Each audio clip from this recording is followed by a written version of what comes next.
Psychology کے مطابق نفسیاتی طور پر تباہ شدہ لوگ سب سے زیادہ مضبوط ہوتے ہیں کیونکہ وہ جانتے ہیں کہ وہ کسی بھی چیز سے زندہ رہ سکتے ہیں۔ درد دماغ کو مضبوط کرتا ہے۔ جب ہر چیز آپ کو پریشان کرتی ہے تو یہ اس بات کی نشاندہی کرتا ہے کہ آپ کسی کو یاد کرتے ہیں۔ 6 سے 8 ماہ کے اندر ہمارا دماغ کسی ایسے شخص کو مکمل طور پر معاف کر دیتا ہے جس نے ہمیں تکلیف پہنچائی ہو۔ وہ شخص جسے آپ اپنے دماغ سے کبھی نہیں نکال سکتے، وہ بھی شاید آپ کے بارے میں یہی سوچ رہا ہو۔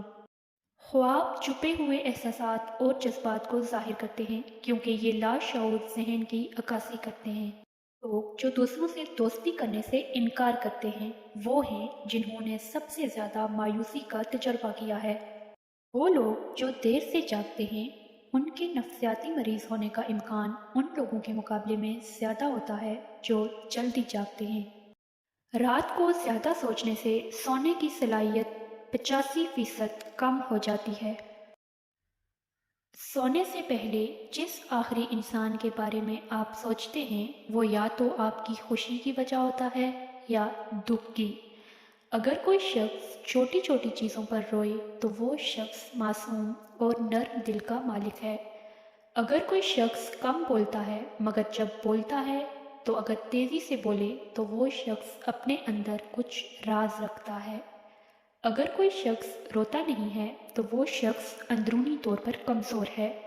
اگر کوئی شخص عجیب طریقے سے زیادہ کھائے تو وہ شخص ٹینشن میں ہوتا ہے۔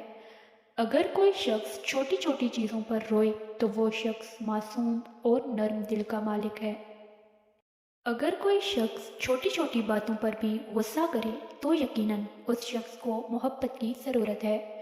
اگر کوئی شخص بہت زیادہ ہنستا ہے، حتیٰ کہ غیر ضروری باتوں پر بھی ہنستا ہے، تو وہ شخص اندرونی طور پر اکیلا ہے۔